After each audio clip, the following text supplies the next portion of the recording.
as always, Donald Trump, when he talks, dominates everything because it's so much great sense. He talked this morning at some length at about 8:30 at a breakfast for Senate Republicans after the media left. The president continued to lobby them for something they're never going to do. It doesn't make any sense to me. Ask them to get rid of the filibuster. And then he flew to Miami and he gave this long speech where he talked about everything under the sun. So a lot of what we're going to play for you today is various sound bites from that extraordinary event. And we're going to start with the president talking about the shutdown, which, as best I can tell, continues. And just to cut to the chase, I did not understand why people said the Democrats would cave after the election, particularly if they did well. And now you're hearing from all sorts of people in the base and some more of the progressive Democratic senators, like, no way are we going to give in now. Here's the president's analysis of where the race stands. This is not in his Miami event, but in his long interview with Brett Baer, which airs on Fox this evening. Here's the president to Brett on the shutdown. Number one, please. Is there a deal that can be made to end this government shutdown in your mind? Well, I think the Democrats have become radicalized.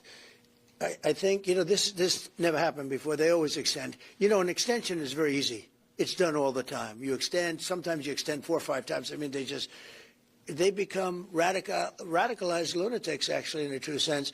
They should automatically extend, and we will make a deal as soon as they do. As soon as they do, we'll make a deal. Okay. What would you think the posture is, or what do you know the posture is? Widely being reported that Democrats say we're not giving in now. But what would you think the posture of the party is right now on making some sort of deal with the president on the shutdown? Yeah, I can say, especially knowing a lot of the centrists in the Senate and the moderates and that's the group that everyone's putting pressure on. Look, Trump's tweet was the tweet heard around the world when he said that the blame for the elections is on the shutdown. It really gave a boost of energy to Democrats in the fact that the president might be indicating that Republicans are getting some negative blowback from this. And look, nobody's winning in this.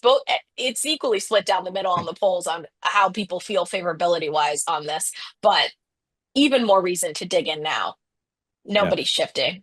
Yeah, Kristen, the leverage that the White House seems to be trying to use has to do with air traffic control, and the Secretary of Transportation is touting that we still have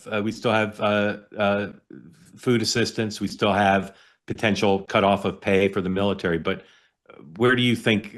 Which side, after last night, do you see either side being more likely to make an accommodation?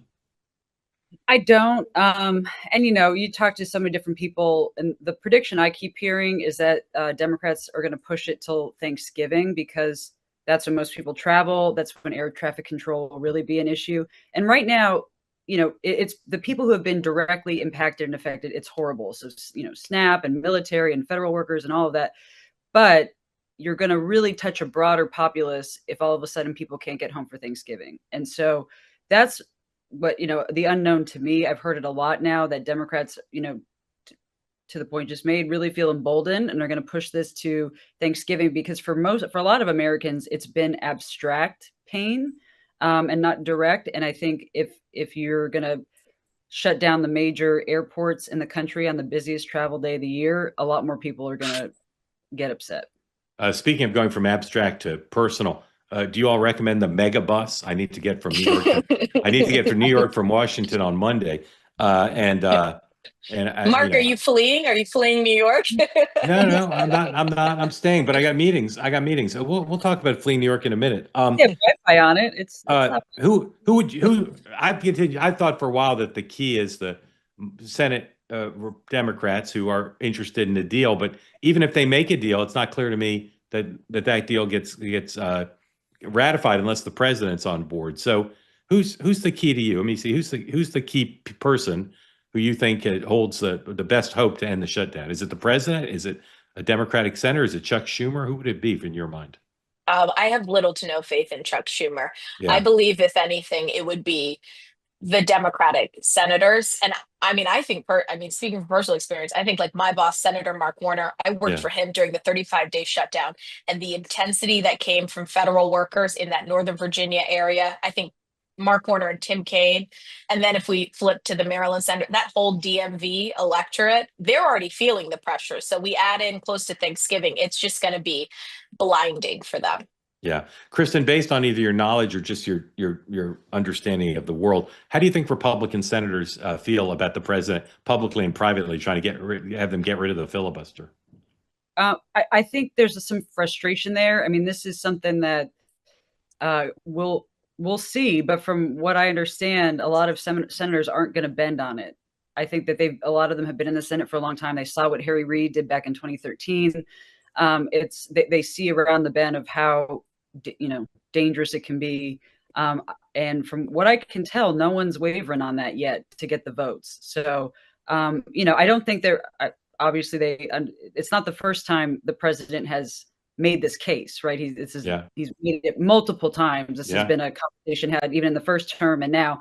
And so I don't think that, it's probably just frustration with the overall situation, and probably some nerves that might be the only way to get it done.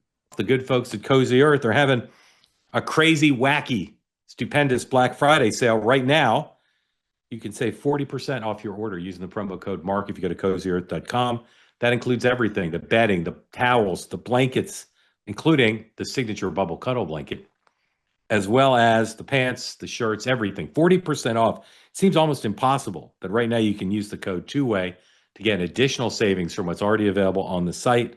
40% off to wrap the ones you love in luxury with Cozy Earth. It's an incredible offer. Right now, go do it. Towels were recommended to me yesterday, so of course I went right on and ordered myself some towels to join the pants and the bedding right here. The bedding, it really no risk. You can return it within 100 days, and it comes with a 10-year warranty.